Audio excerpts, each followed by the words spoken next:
King's Landing always smelled of rot. Not the kind you find in dead meat or open wounds, but the rot of secrets, of things kept too long in darkness.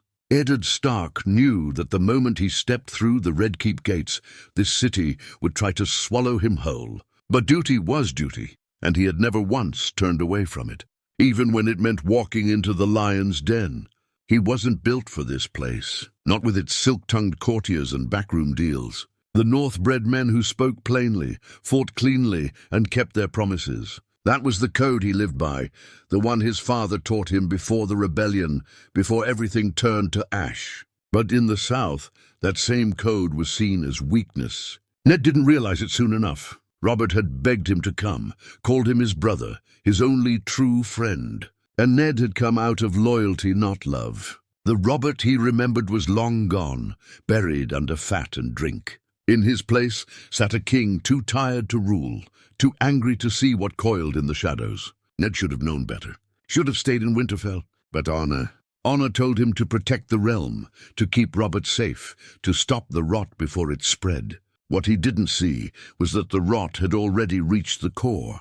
He tried, gods know he tried, investigating Jon Arryn's death, following the trail through whispers and hushed conversations. He found the truth faster than he expected, that Robert's children weren't his, that the Queen had laid with her own brother and borne him bastards in silk robes and golden curls. It sickened Ned, not just the incest but the lie, the betrayal of the throne, the risk to the realm. He thought telling the truth would fix it. But King's Landing didn't want the truth. It wanted control. He went to Cersei thinking, naively, that she'd flee. He gave her a warning, a chance to save her children, herself, and the kingdom. He showed mercy, because that's what honorable men do. He forgot that mercy in the Game of Thrones is often seen as a weakness to exploit. Cersei didn't run. She prepared. The day Robert died, everything shifted. The city's foundation cracked. Power rushed in like floodwater, and Ned was too slow, too noble to build a dam. He wrote a letter, sealed it with the king's seal, named Stannis Baratheon as the rightful heir. But it wasn't power that mattered. It was the people holding the swords. And the gold cloaks no longer belonged to him. He should have known when Littlefinger smiled. They came for him in the throne room. Petter Baelish, with that calm smugness, whispered behind him, "I did warn you not to trust me." The gold cloaks turned, and Ned's world crashed around him. One moment he was Lord Regent, protector of the realm. The next, a traitor in chains. But he held his honor like a sword. He thought the people would see. He believed justice would rise, that Stannis would come, that truth would win. He didn't understand. He didn't see what this city was. Sansa begged him to confess. She was too young to know what confessing meant. Ned agreed, not for himself, but for her. For Arya, wherever she was hiding, for his family in Winterfell. He thought a lie could save them just this once. On the day of his execution, the wind smelled like burnt bread and wet stone. He stood before the crowd, voice trembling. He confessed to treason, bent the knee, lied through his teeth. And for a moment he thought he might live. That they'd let him take the black, vanish into the wall, live out his days with what little dignity he had left. But Joffrey wanted blood. Ned Stark's head fell before the crowd, and with it, the last hope for peace. The last light of truth. The realm didn't survive Ned's honor. It couldn't, because he believed in something bigger than power, and that's something the realm had long since stopped respecting. From the walls, Arya watched, silent and cold. In the crowd, Sansa screamed, her innocence dying with her father. In the north, Robb clenched his fists and called the banners. And the war began. The Raven reached Winterfell in the dead of night. It came soaked from the rain, feathers clumped, its message tied with a black ribbon. Master Lewin broke the seal in silence, but the look on his face said enough. Catelyn stood frozen in the hall as he read the words aloud. Her knees buckled before he could finish. And across the room, Robb Stark's jaw tightened, his knuckles turning white around the carved edge of the table. Ned Stark was dead, executed like a criminal, betrayed by the very crown he once bled to protect. That night, Winterfell did not sleep. The great hall stayed dark, the torches unlit. The cold that had always lived in the north now felt deeper, heavier, like the old gods themselves had gone quiet. And somewhere in the godswood, the wind whispered through the trees as if mourning with them. Rob didn't cry. He didn't scream. He just stared at the fire as it burned low, the flames dancing in his eyes. Every minute his mother watched him, waiting for a tear, a word, something. But when he finally spoke, his voice was steel. "Call the banners." Catelyn stepped forward, her voice shaking. "Rob, this is war." He turned to her, something new in his face, something no longer boyish. "They killed him like a dog. In front of the realm, in front of Sansa, and Arya is missing. What would father do?" Catelyn knew the answer, but it still made her chest ache.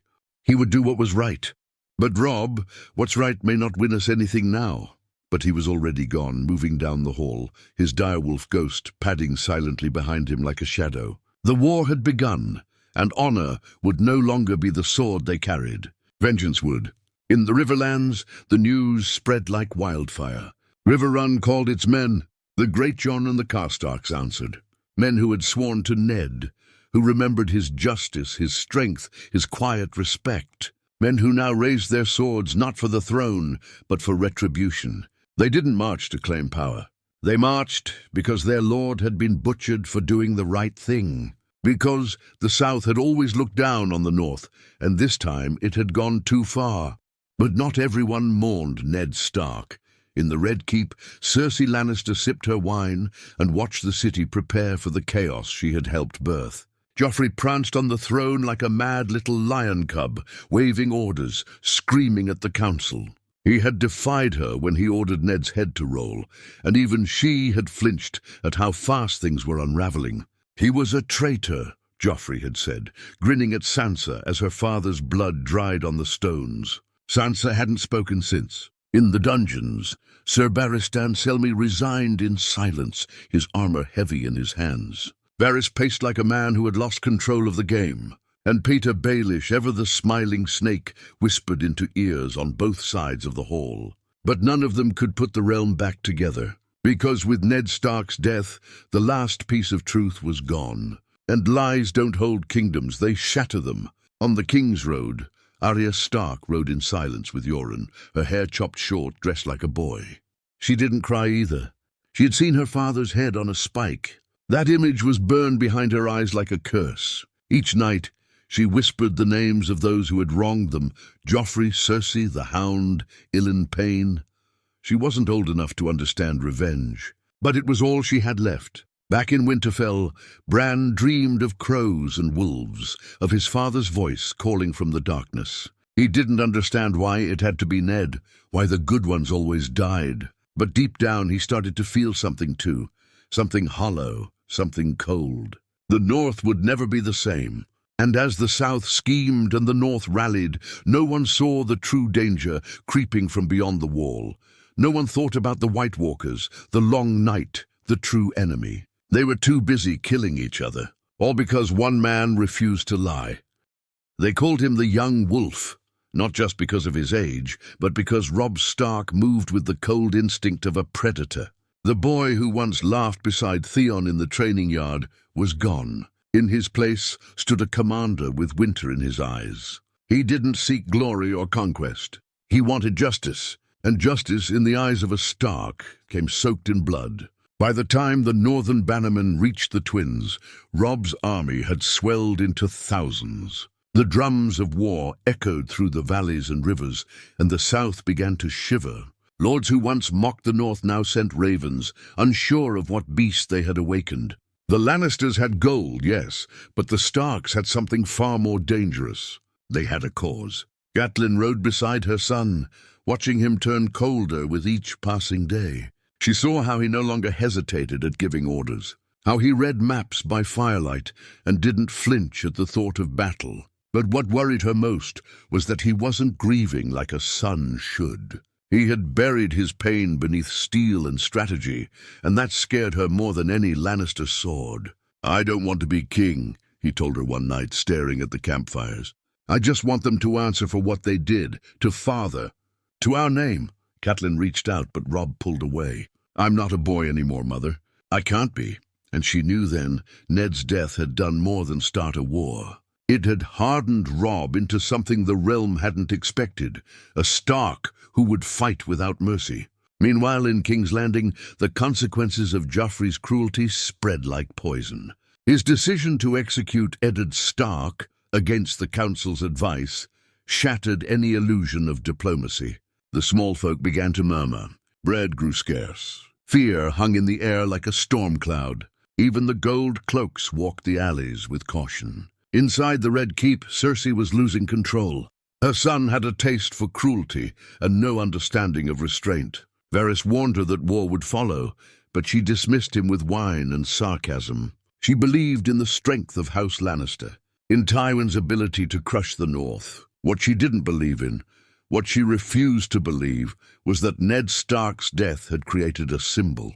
To the realm, Eddard Stark had been more than a lord. He was proof that honor still had a place in politics. His death wasn't just a tragedy.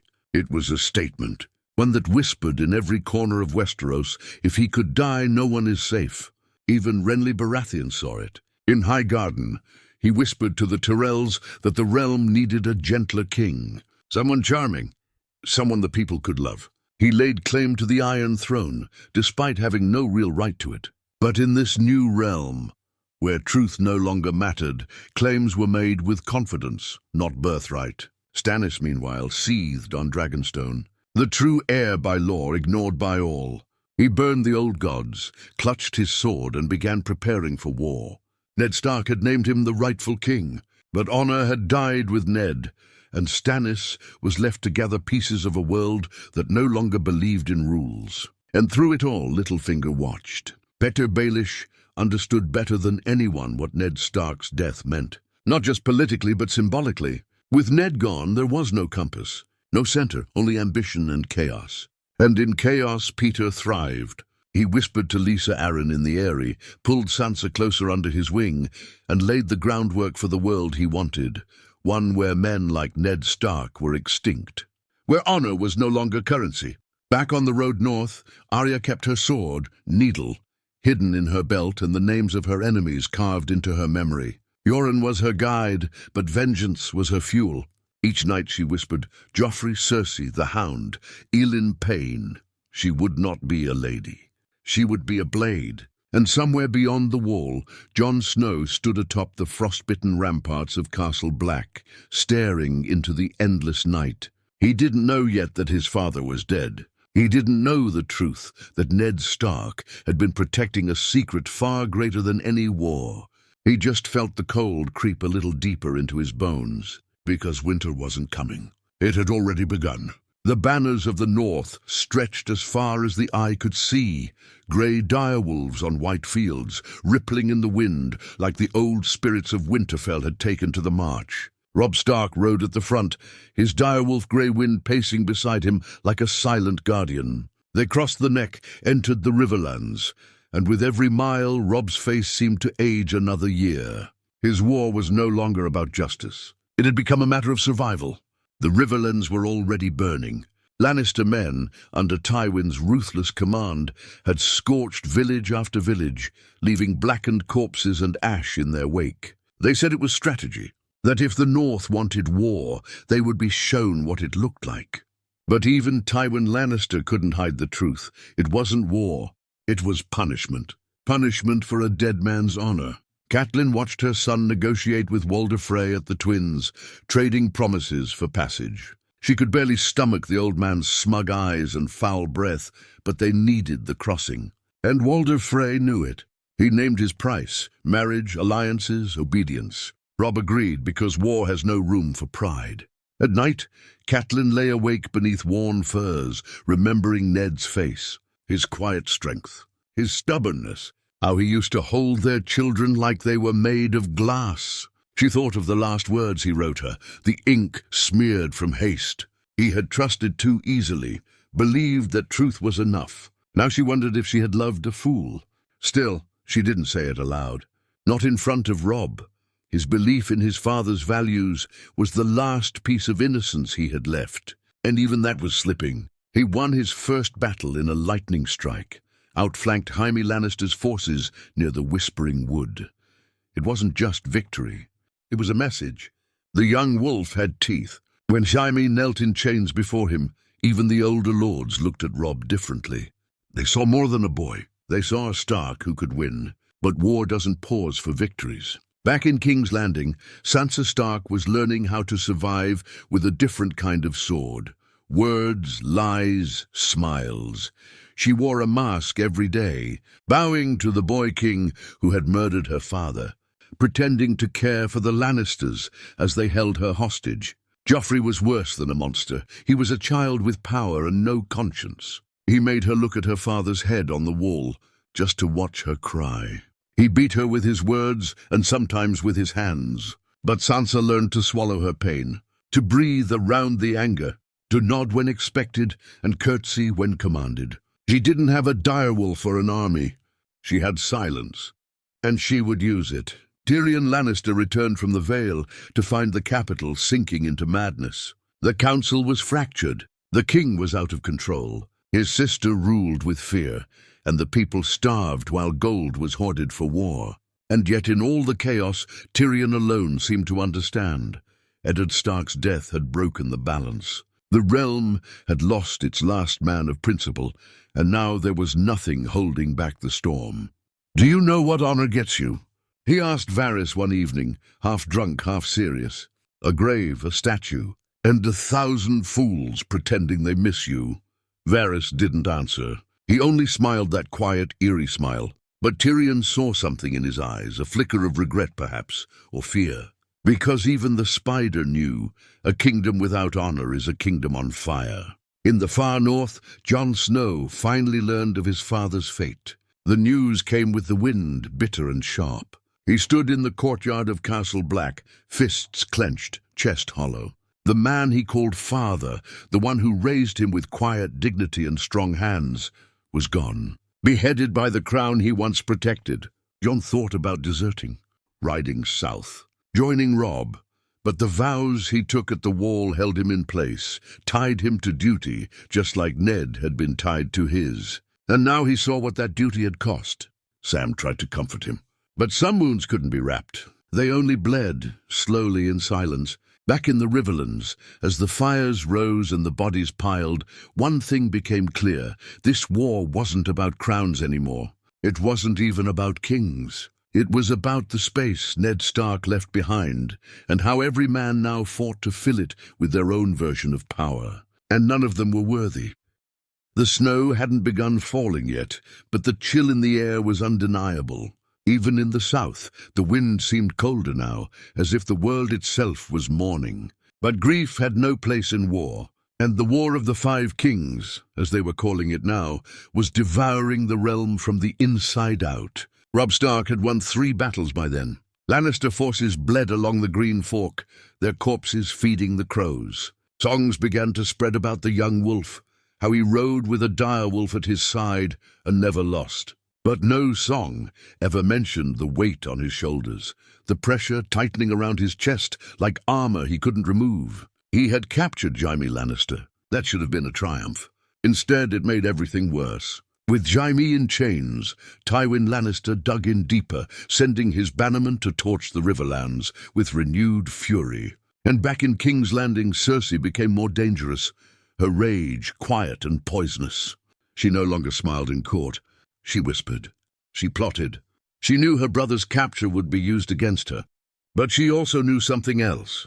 The realm would never be ruled by honor. It would be ruled by fear. Robb didn't understand that, not yet. In a tent outside River Run, he argued with his bannermen over strategy. The Karstarks wanted blood for their fallen kin. The Greatjon wanted to march directly on King's Landing. But Catelyn, ever the voice of reason, urged caution. "We hold Jaime," she reminded them. "He's our only true peace. If we kill him, the Lannisters kill Sansa, maybe Arya too." But for Robb, it was like holding fire in his hands. The man who pushed Bran from the tower. The Golden Lion who had led the charge that killed his father. Still, he listened, because somewhere, buried beneath his rage, Ned Stark's voice still echoed. Not so in King's Landing. Sansa, under constant watch, learned quickly what her father had not. Survival in the capital meant becoming what they expected, while hiding what you truly were. Each time Joffrey humiliated her, she curtsied. Each time Cersei questioned her loyalty, she smiled. But behind her eyes, the same fire that lit Arya's path was beginning to burn. She saw the court clearly now, its masks, its venom, its hunger.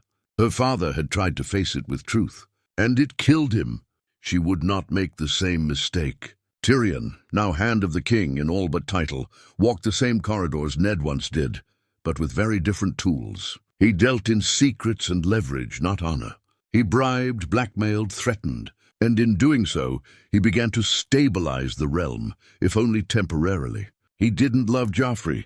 No one did. But he understood the danger of chaos, of too many kings and too few rules. "What your father did was noble," he told Sansa once, when no one else was listening.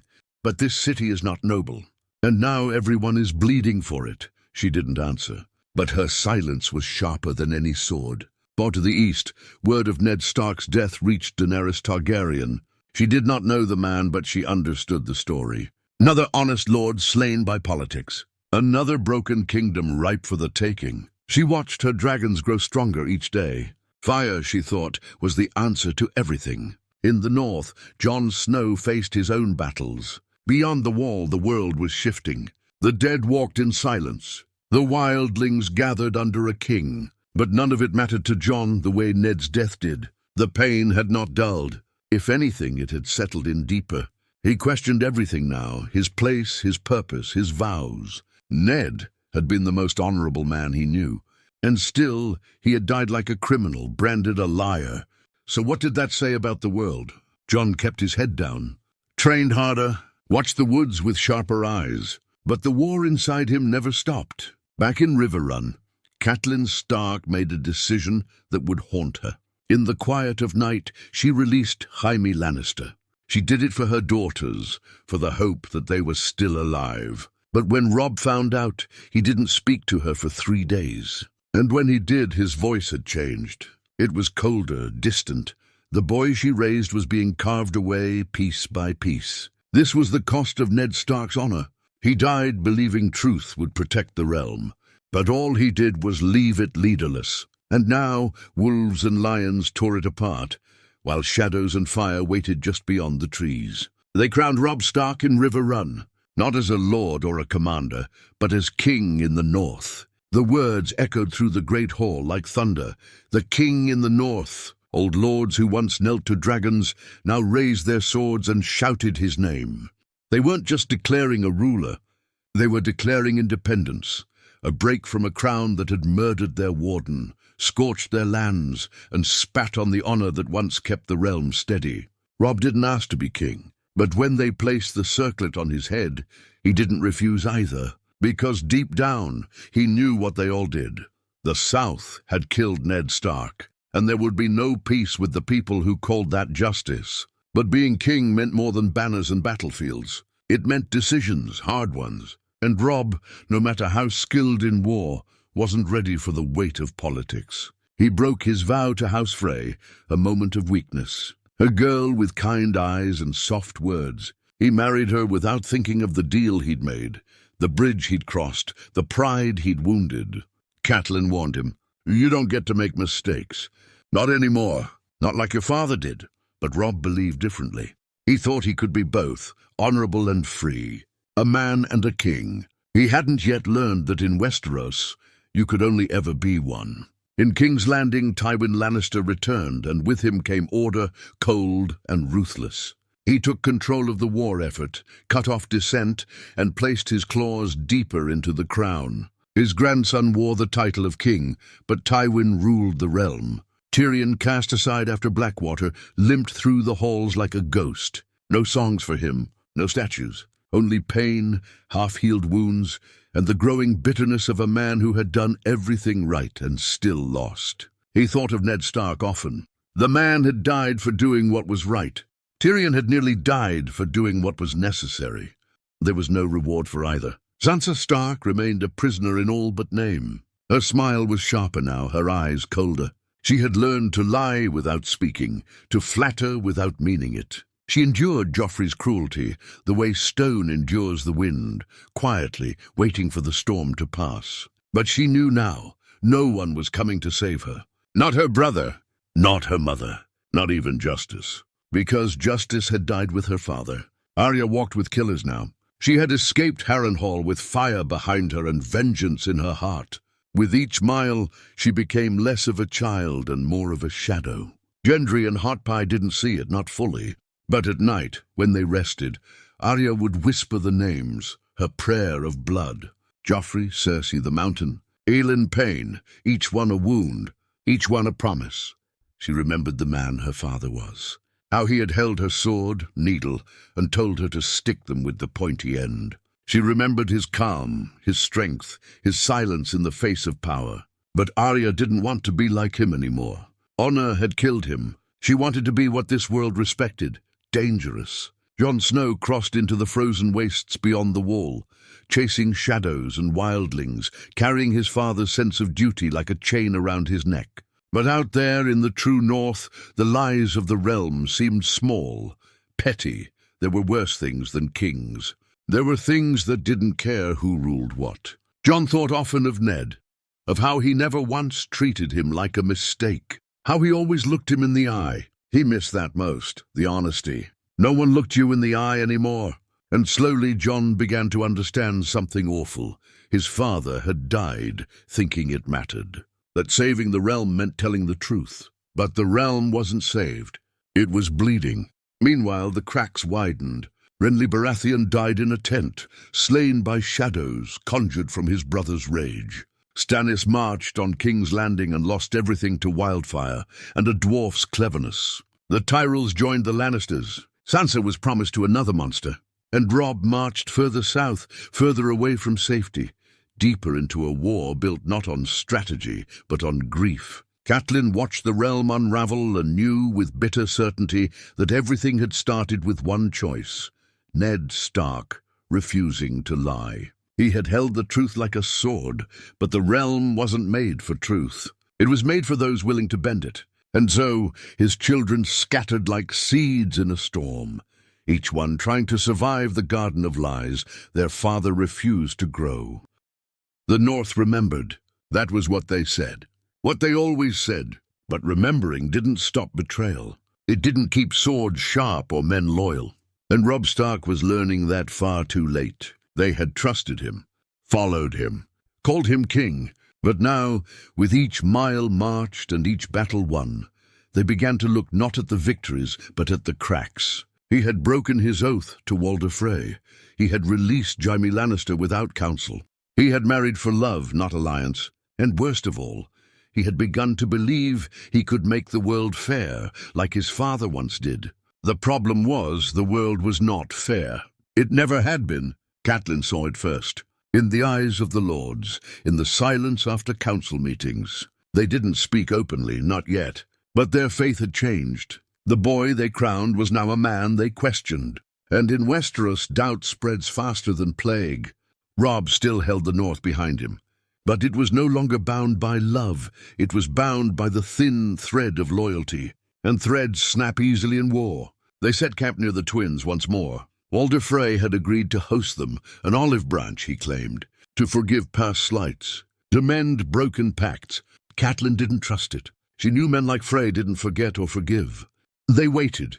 She begged Robb not to go, told him something felt wrong, but he was tired of war, of blood, of loss. He saw a feast and peace offering, and he grabbed it like a drowning man grabs driftwood. Even kings can be fools. At the feast, music played, wine flowed, laughter rang in the hall. It was a celebration, they were told, a marriage, a union of houses. Robb held his wife's hand. Catelyn forced herself to smile, though her chest felt tight the entire night. Then the doors closed. The musicians changed their tune, and the knives came out. The Red Wedding wasn't a battle.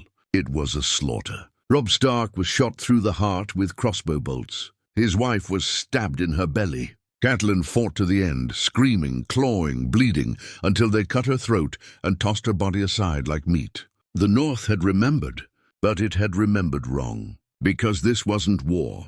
It was revenge. Walder Frey and Rose Bolton had struck the blow. But it was Tywin Lannister who had planned it. Who understood that the only way to kill a symbol like Ned Stark's son was not in open battle, but at a table, with smiles and music? Ned had died for honor. Robb died for trust. News of the Red Wedding shattered the realm. At the wall, Jon Snow heard it from a raven. He didn't speak for hours. He just stared into the snow, cold in a way that had nothing to do with the wind. His brother, his king, was gone, and with him, the last dream of the North rising on its own strength. Jon remembered the way Robb laughed, how he once said they'd ride into battle together. But that was before they became men, before the world took one and caged the other. Jon was no longer a bastard grieving his kin. He was a sword, a shield, a man with nothing left but duty. Arya arrived at the twins too late. She saw the smoke rising, smelled the blood, heard the laughter of Frey men drunken on murder. And then she saw the worst thing her eyes had ever known, Grey Wind's head sewn onto Robb's body. It broke her, not like tears break a girl, but like fire breaks stone. Something inside Arya twisted that night, bent into something colder, sharper. She didn't scream. She didn't run. She just stared until her soul turned to steel. Then she turned away and began her list again, only this time she whispered a new name first. Walder Frey. Sansa, still trapped in the lion's den, felt the world grow darker. The news reached King's Landing like a celebration. Joffrey laughed. Tywin drank. The court toasted the death of the North. She wanted to claw her skin off, to disappear, to scream until her throat bled. But she didn't. She smiled. She curtsied. She played the role of the quiet lady, but inside her a seed had been planted. She would never be safe. Not until she stopped being a pawn. Tyrion, upon hearing of the slaughter, went silent. Even he couldn't find words for it. He had no love for Robb Stark, but he knew the cost of such a betrayal. The old ways had been violated. Guest right had been shattered. The realm had crossed a line it couldn't uncross. Your father's legacy, he told Tywin, is treachery written in blood. Tywin called it strategy. Tyrion called it rot. Ned Stark died believing the realm needed honor, but what it truly needed was fear. And now, with the Starks butchered and scattered, the Lannisters sat on a throne built from treason, while winter crept closer, unnoticed. Because the Game of Thrones wasn't about who was right. It was about who was left. The North had no king, only graves. Robb was dead. Catelyn was gone. Winterfell had been burned, its stone blackened and broken. The Stark name was whispered now, like a ghost story told around dying fires. What once stood proud and immovable was now scattered across the realm, its survivors hiding behind false names, cloaked in blood or buried in cold earth. And still the realm turned. In King's Landing, Tywin Lannister ruled through his children and through fear. Joffrey sat the Iron Throne, a boy king dripping in arrogance. But Tywin was the hand that moved every piece. The Red Wedding was his masterpiece. Not a battle, but a message.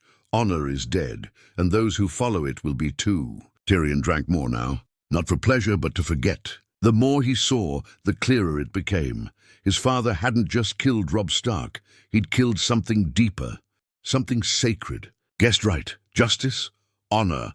The last real code Westeros had lived by had been gutted at a wedding feast, and the world hadn't even flinched. Varys said nothing, only moved his little birds in silence, gathering secrets, watching the board shift. He had respected Eddard Stark in a way, not because they agreed, but because Ned was real, unbendable, honest to the end, in a court full of liars that had made him dangerous. And now there were no dangerous men left, only careful ones, only survivors. Across the narrow sea, Daenerys Targaryen heard tales of the North falling, of wolves turned to corpses and lions wearing crowns. She looked to her dragons and understood what Westeros had become. A kingdom ruled by ash didn't need diplomacy.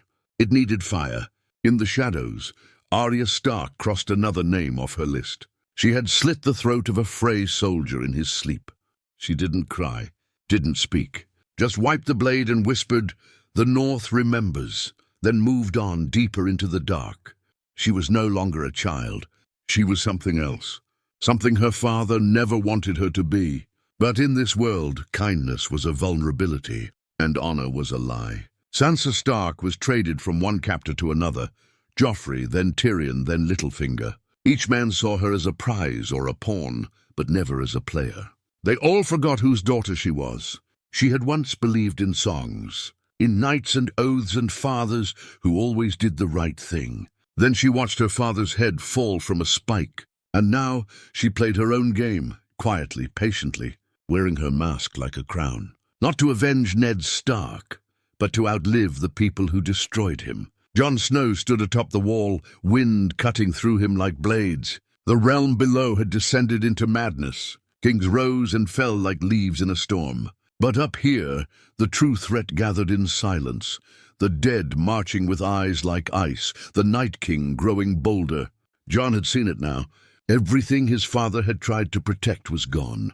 The South had eaten itself alive, and the North had been torn apart by men who called treachery strategy. He remembered Ned's voice, the way he spoke like the world made sense, like doing the right thing always mattered. But the truth Jon had learned was colder than the snow beneath his boots. Doing the right thing gets you killed. In the end, the realm didn't just fail Ned Stark, it destroyed him. He had walked into King's Landing carrying truth like a shield. He believed if he just spoke honestly, protected the innocent and honored his oaths, the world would fall into place. But the world didn't want order. It wanted control. It didn't want truth. It wanted silence. Ned could have lived. All he had to do was play the game. Lie, flatter, twist the truth like everyone else. But he wouldn't, he couldn't, and so he died. And in dying, he left behind something more dangerous than rebellion. He left behind a question. What happens when honor dies? The answer came in fire and betrayal, in red weddings and butchered wolves, in queens with dragons and bastards who rose through ruin. The answer was chaos, because honor, for all its flaws, had held the kingdom together. And when it fell, everything followed.